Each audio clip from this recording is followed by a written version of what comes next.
Hello नमस्कार साथियों, मैं डॉक्टर सुमित कड़वा आपके सामने हाजिर हूँ एक और नए एपिसोड 5 मिनट शो के एपिसोड नंबर 38, जिसमें देखेंगे जंतुओं में पाचन पार्ट नंबर 4। तो चलिए शुरू करते हैं।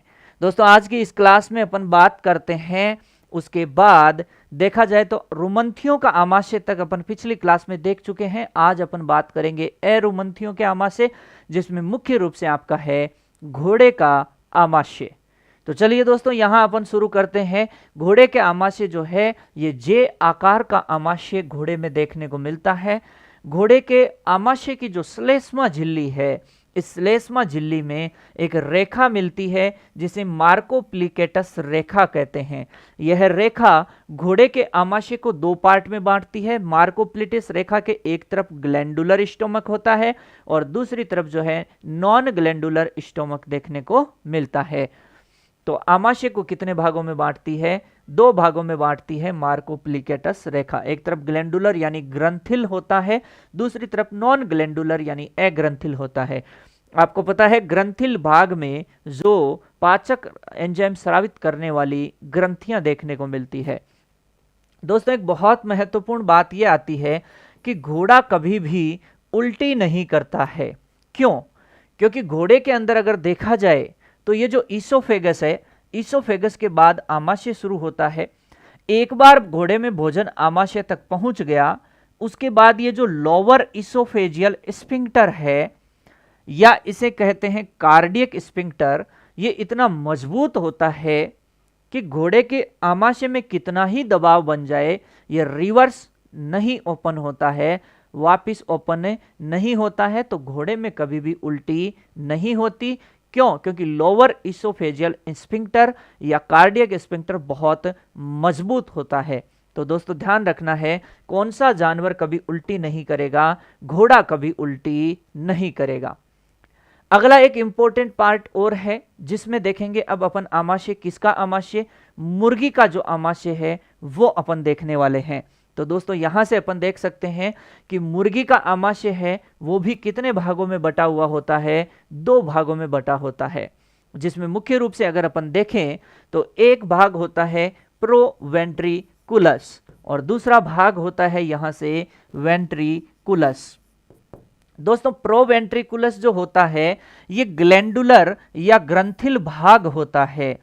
पाचक ग्रंथियां इसमें उपस्थित होती है और यह पाचक एंजाइम्स का क्या करता है? श्रावण करता है। किसका श्रावण करता है? पाचक एंजाइम्स का श्रावण करता है। और वास्तविक पाचन जो है यही होता है। इसलिए बहुत महत्वपूर्ण क्वेश्चन जो एलएसए एग्जाम में पहले भी रिपीट हो चुका है कि पोल्ट्री में सत्य आमाशय किसे कहा जाता है? तो पोल्ट्री में सत्य आमाशय कहेंगे ट्रू स्टोमक प्रोवेंट्रिकुलस को। ये आपको ध्यान रखना है। साथ ही साथ ये भी ध्यान रखना है कि वेंट्रिकुलस जो है इसको गिजार्ड के नाम से भी जाना जाता है और इसे मस्कुलर स्टोमक भी कहते हैं। क्यों? इसका मुख्य कार्य है भोजन की पिसाई करना, भोजन की ग्राइंडिंग करना। दोस्तों, यहाँ एक महत्वपूर्ण प्रोटीन उपस्थित होती है जिसका नाम है कोइलिन प्रोटीन, जिसकी वजह से ये जो गिजार्ड है, जो ये वेंट्रिकुलस है, ये बहुत ही हार्ड होती है और ग्राइंडिंग में क्या करती है? हेल्प करती है।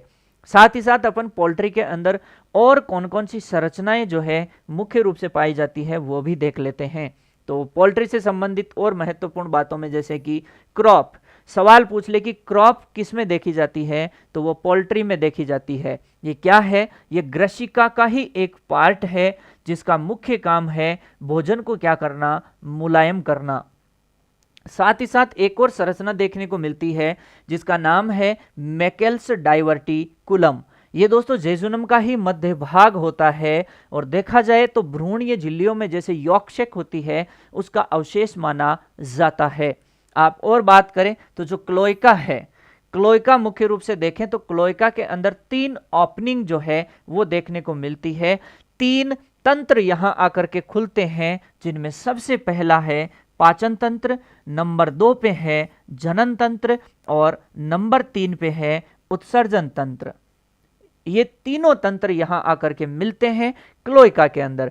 साथ ही साथ देखा जाए तो बर्सा ऑफ फैब्रिसियस तो क्लोएका के डोर्सल भाग में उपस्थित होता है। तो ये जो बर्सा ऑफ फेब्रिसियस जो है ये क्लोएका के डोर्सल भाग में उपस्थित होता है। यहां मैं अगर मुख्य रूप से बात करूं तो पोल्ट्री के अंदर जो वेंट संरचना पाई जाती है ये इसका पोल्ट्री में गुदा भी बोला जाता है।